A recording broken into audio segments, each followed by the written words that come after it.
At dahil weekend na naman, Sabado, mamamasyal ang McPherson family.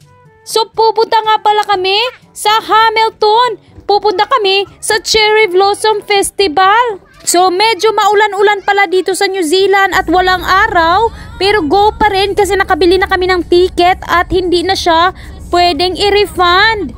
Sabi kasi nila, rain or shine, magdadala lang kami ng payong. Pero hopefully, pagdating namin sa Hamilton ay walang ulan.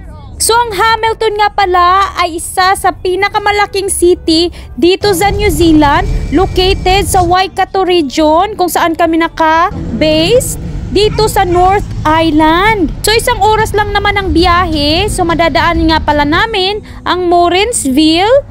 At ayan, makikita na mga malaliit na cherry blossom tree.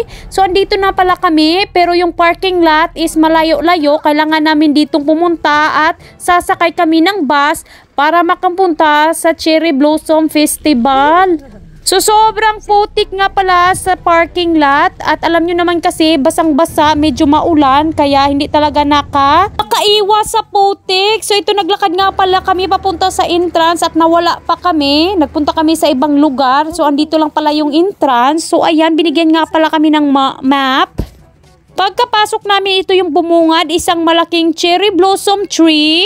Napakaganda talaga at napaka-pink. So, akala ko noon, sa Japan lang tong cherry blossom. Andito din pala sa New Zealand, ang dami din palang cherry blossom tree. So, itong lugar na ito ay isa nga palang bahay pag-ari ng isang Chinese national at saka Kiwi. So, mag-asawa sila. So, noong 2017, napag-decide nila na i-share yung cherry tree kasi marami daw nagpapapicture at pumapasok sa property nila. Hindi naman pwede kasi pag private property, bawal kang pumasok dito sa New Zealand. Bawal kang mag-trespass. So, napag-decide nilang i-public ang lugar na ito at i-share yung cherry tree. So, napakalaking bahay ang pag-aari ng mag-asawang ito at sobrang ganda ng kanilang garden. Gusto ko na atang tumira dito. So, ayan nga pala yung bahay nila, yung background ko. At meron din silang swimming pool sa gilid. So, yung binayad nga pala naming entrance dito is $90 or 3,000 pesos lang naman for a family. So, ayan, meron din silang mga alpacas sa likod.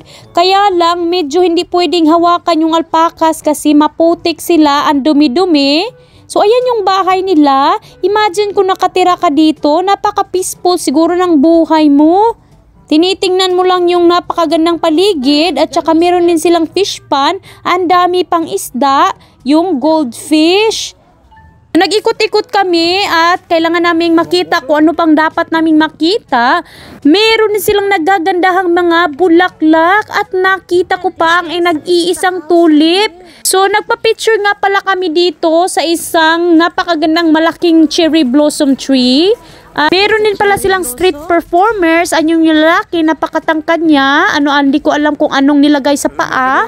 Pero ito na yung kanilang cherry blossom. Napaka-pink na tree, pero medyo fade. So, naghahanap nga pala kami ng activities for kids. Kasi sabi nila meron daw. So, dito nga pala kami sa pony ride. Gusto kasi ng mga anak ko sumakay ng kabayo. So, ayan yung unang sumakay, si Silas.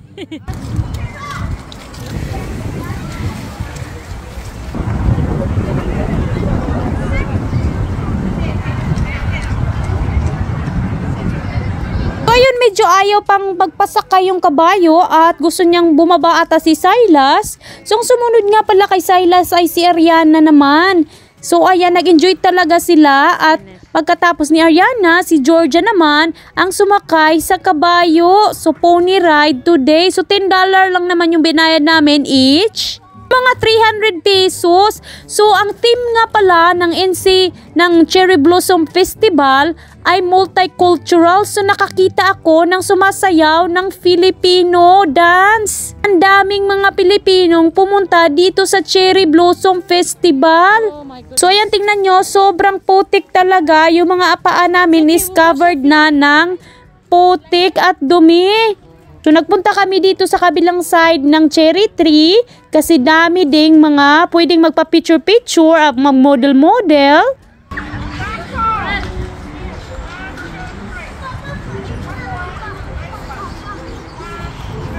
napakaganda siguro kung hindi maulan ngayon at hindi maputik. Nag-i-enjoy siguro ng sobra yung mga tao na pumunta dito sa Cherry Blossom. Pero okay na rin, at least hindi talaga, wala talaga thunder at nakakita na talaga ako ng blue sky.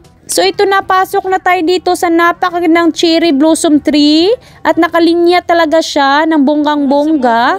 So alam nyo, hindi ko talaga ma-imagine pag ako nakatira dito sa ganitong lugar.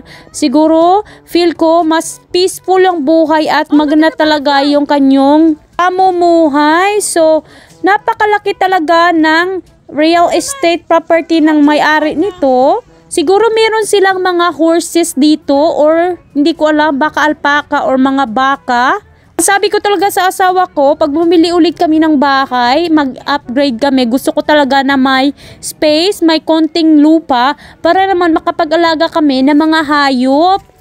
So ito na, natapos na yung pag-tour namin at nagutom yung mga anak ko. Bumili ulit kami ng hotdog. So meron nga pala sila dito ang accommodation kung gusto mo daw na tumira dito for one night, humiga or magstay. Ayan, mag-book ka lang daw online. So ayan, meron siyang bed, meron ding kitchen at makikita mo talaga yung heaven on earth kasi wala siyang parang transparent lang yung dome. So overall, nag-enjoy naman kami, kaya lang maganda sana kung mainit at walang maputik. Mga anak ko panay reklamo kasi ang dumi na daw ng paa nila at basang-basa daw. Meron din pala sila ditong garden, meron ding mga oranges. Hindi na nila kinukuha, baka hindi ito matamis. Pagkatapos namin makita ang mga cherry tree, ay sumakay agad kami ng bus pabalik sa parking lot kung saan namin pinark yung sasakyan. At ayan, sobrang putik pa rin. At buti na lang talaga at nakasurvive yung aming sasakyan sa putik. Nagutom nga pala kami, akala kasi namin maraming pagkain, maraming stall. Pero dahil baka maulan kaya walang masyadong nagtitinda. So umuwi na lang kami at nakakita kami ng rail train. Ayan pala train sa New Zealand from Tauranga yan to Hamilton. Ang taas-taas pala. So guys, thank you for watching this video. I hope nag-enjoy kayo at sa susunod naman na vlog. Bye!